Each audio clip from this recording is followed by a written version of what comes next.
تو کلاس 10 ہم لوگوں نے کل ڈاکٹر ذاکر حسین صاحب کے بارے میں پڑھا تھا۔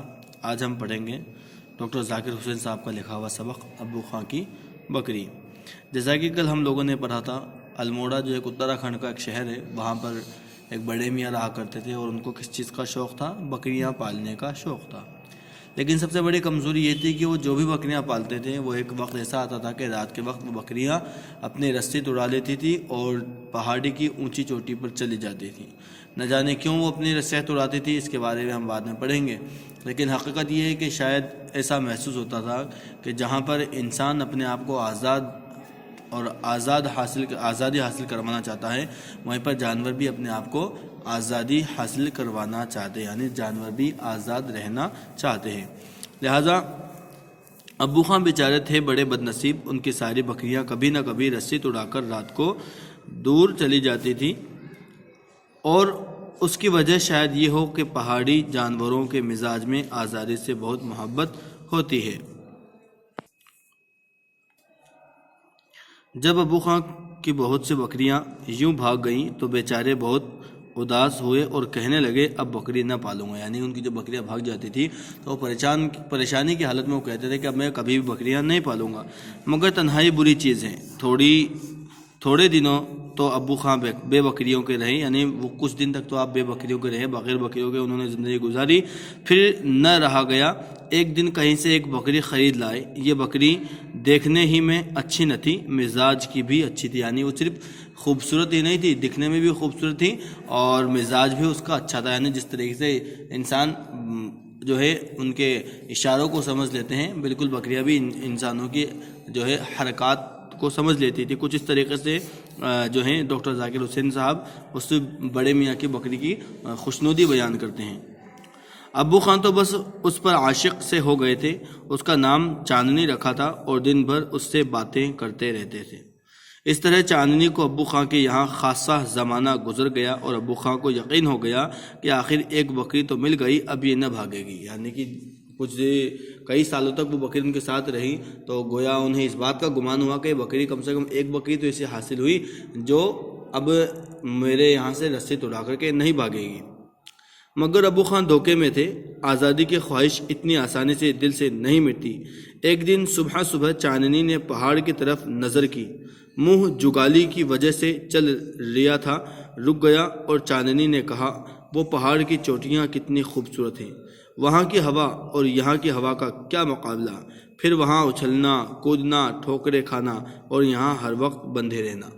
اب چاندنی کے ذہن میں ایک بات آتی ہے، اس نے کھانا کھا رہی تھی، یعنی جو چارہ چر رہی تھی، جگالی کر رہی تھی، اور اسی دوران اس نے منہ روکا اور جو پہاڑی کی اونچی چوٹی تھی اس طرف اس نے نظر ڈالی کہ دیکھیے وہاں کی ہوا کتنی خوبصورت ہوگی اور یہاں کی ہوا وہاں میں کوئی مقابلہ نہیں ہو سکتا، کیونکہ وہ افضل ہے اور یہاں تھوڑی کمتر ہے، لہٰذا وہاں پر جس طریقے سے میں آزادی کے ساتھ اچھلوں گی کودوں گی وہ یہاں پر نہیں کر سکتی، تو اس کے دل میں بھی آزادی کی خواہشیں جاگنے لگی۔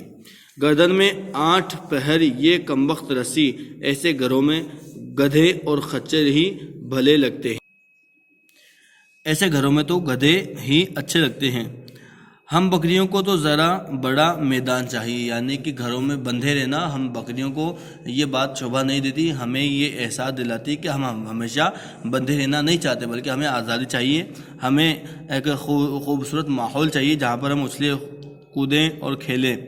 اس خیال کا آنا تھا کہ چاندنی اب وہ پہلی سی چاندنی نہ تھی، نہ اسے ہری ہری گھاس اچھی لگتی تھی، نہ پانی مزہ دیتا تھا، روز بروز دبلی ہونے لگی، دودھ گھٹنے لگا۔ ابو خان سمجھ گئے ہو نہ ہو کوئی بات ضرور ہے۔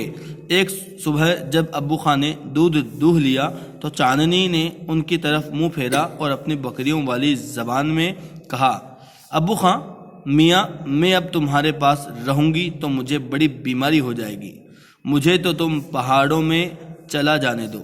ابو خان بکریوں کی آواز سمجھنے لگے تھے، انہوں نے کہا ارے کمبخت، تجھے یہ خبر نہیں ہے کہ وہاں بھیڑیا رہتا ہے، جب وہ آئے گا تو کیا کرے گی؟ چاندنی نے جواب دیا اللہ نے 2 سینگ دیے ہیں، ان سے اسے ماروں گی، یعنی کہ اب دیکھیے کس طریقے سے انسان اور جانوروں کے درمیان کی گفتگو کو دکھایا جا رہا ہے، جیسے کوئی کنورسیشن چل رہا ہو، آپس میں وارتالپ چل رہا ہو، آپس میں بات چیت چل رہی ہو۔ گویا کہ جناب ڈاکٹر ذاکر حسین صاحب نے ایک بکری کی زبان کے ذریعے سے آزادی کے خواب دکھائے اور یہ تک بتلایا کہ اگر مجھ پر مصیبتیں آتی ہیں، مجھ پر پریشانیاں غالباً آتی ہیں، تو یقیناً خدا نے مجھے جو دو سینگ دیے میں ان سے ان کا مقابلہ کروں گی۔ جس طریقے سے ایک انسان اپنے آزادی کا خواہش مند ہوتا ہے تو وہ یہ نہیں دیکھتا کہ سامنے کتنا اس پر عذاب آنے والا ہے، کتنا اس پر مصیبتیں آنے والی، بس اسے تو ان مصیبتوں کا ڈٹ کر کے سامنا کرنا ہے، اور یقیناً وہ تبھی ان مصیبتوں کا سامنا کرے گا جب اس میں دانش مندی ہوگی، عقل مندی ہوگی اور اس میں ایک شجاعت ہوگی۔ اسی طریقے سے اس بکری نے کہا کہ اگر میرے سامنے بھیڑیا آئے گا تو مجھے خدا نے دو سینگ دیے، میں ان سے ڈٹ کر کے اس کا مقابلہ کروں گی۔ ابو خان نے کہا یا اللہ، یہ بھی جاتی ہے میری بکری اور اس کمبخت بھیڑیے کے پیٹ میں جائے گی، مگر نہیں، تیری مرضی کے خلاف تجھے بچاؤں گا۔ ابو خان نے چاندنی کو ایک ٹھڈی کے کونے میں بند کر دیا اور ایک کوٹری کے کونے میں بند کر دیا اور اوپر سے زنجیر چڑھا دی، مگر غصے میں کوٹری کی کھڑکی بند کرنا بھول گئے۔ ادھر انہوں نے کنڈی چڑھائی اور ادھر چاندنی کھڑکی میں سے اچک کر یہ جا وہ جا، یعنی کہ ابو خان کی بکری جو تھی ان کی بات کو ابو خان نے سمجھ لیا اور غصے میں ان سے کہا کہ میری بکری کو بھیڑیا کھا جائے، ایسا میں نہیں ہونے دوں گا، اور انہیں غصے میں کوٹری کے اندر بکری کو بند کر دیا۔ کوٹری کے دروازے پر تالا لگا دیا، لیکن اس کوٹری کی کھڑکی میں انہوں نے کھڑکی کو بند کرنا وہ بھول گئے۔ انہوں نے دروازہ لگایا اور اس سے کھڑکی سے بکری کودی اور یہ جا بو جا، یعنی پہاڑی کی اونچائی پر چلی گئی۔ چاندنی پہاڑی پر پہنچی تو اس کی خوشی کا کیا پوچھنا تھا۔ پہاڑ پر پیڑ اس نے پہلے بھی دیکھے تھے، لیکن آج ان کا اور ہی رنگ تھا۔ اسے ایسا معلوم ہوتا تھا کہ سب کے سب کھڑے ہوئے اسے مبارکباد دے رہے ہیں کہ پھر ہم سے آ ملی۔ چاندنی کے لیے یہ دن بھی عجیب تھا۔ دوپہر تک اچھلی کودی کہ شاید ساری عمر میں اتنی نہ کودی ہوگی۔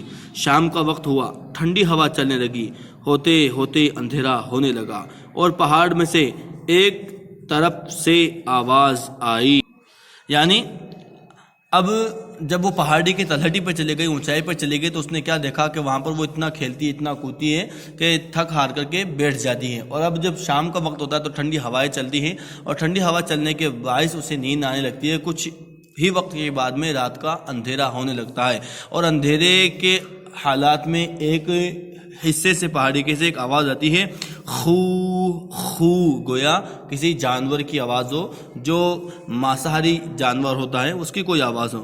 یہ آواز سن کر چاندنی کو بھیڑیے کا خیال آیا۔ پہاڑ کے نیچے سے ایک سیٹی اور بگل کی آواز آئی۔ یہ بیچارے ابو خان تھے جو آخری کوشش کر رہے تھے کہ اسے سن کر چاندنی لوٹ آئے۔ چاندنی کے جی میں کچھ تو آئی کہ لوٹ چلے، لیکن اسے کھونٹا یاد آیا، رسی یاد آئی، کانٹوں کا گھر یاد آیا۔ اس نے سوچا کہ اس زندگی سے یہاں کی موت اچھی ہے۔ چاندنی نے مڑ کر دیکھا تو بھیڑیا زمین پر بیٹھا تھا۔ اس نے اپنا سر جھکا لیا، سینگ آگے کو کیے اور پینترا بدل کر بھیڑیے کے مقابل آئی کہ بہادروں کا یہی کام ہوتا ہے۔ وہ خوب جانتی تھی کہ بکریاں بھیڑیے کو نہیں مار سکتی، وہ تو صرف یہ چاہتی تھی کہ اپنی بساط کے مطابق مقابلہ کریں۔ جیت ہار پر اپنا قابو نہیں، وہ اللہ کے ہاتھ ہے۔ گویا اسے خیال تو آیا کہ ایک مرتبہ جب آخری وقت میں جب ڈاکٹر ذاکر حسین کی طرف سے جو پیش کیے گئے جناب بڑے میاں صاحب، ان کی آواز آئی تھی، ان کی سیٹیوں کی آواز آ رہی تھی، وہ بگل بجا رہے تھے، گویا وہ چاندنی کو بلا رہے ہوں۔ ان سبھی آوازوں کو چاندنی سن رہی تھی۔ ایک مرتبہ تو اس کے جی میں خیال آیا کہ چلو میں چلتی ہوں نیچے اپنی جان بچا لوں، لیکن اسے پھر خیال آیا کہ وہاں پر وہی رسی کے اندر مجھے بندے رہنا پڑے گا، کانٹوں کا گھر ہوگا اور مجھے 24 گھنٹے باندھ کر کے چارہ کھلایا جائے گا، صرف وہاں سے بیٹھی بیٹھی میں پہاڑی کی تلہٹی کو تکتی رہوں گی۔ لہٰذا اس نے کہا کہ جو بھی ہوگا دیکھا جائے گا۔ اس نے ایک شجاعت، ایک جلیل، ایک جرار، ایک بہادروں کے طریقے سے اپنے سینگوں کو آگے کیا، پینترا بدلا، اپنے پیروں کو تیار کیا۔ گویا ایک بہادر جنگ کے لیے جس طریقے سے تیار ہوتا ہے اسی طریقے سے اس نے اپنے آپ کو پریپیئر کیا، اپنے آپ کو تیار کیا۔ کچھ دیر گزر گئی تو بھیڑیا بڑھا۔ چاندنی نے بھی سینگ سنبھالے اور وہ حملے کیے کہ بھیڑیے کا جی جانتا ہوگا۔ 20 مرتبہ اس نے بھیڑیے کو نیچے ڈھکیل دیا۔ ساری رات اسی میں گزری، ستارے ایک ایک کر کے غائب ہو گئے۔ چاندنی نے آخری وقت میں اپنا زور دگنا کر دیا۔ بھیڑیا بھی تنگ آ گیا تھا کہ دور سے ایک روشنی دکھائی دی۔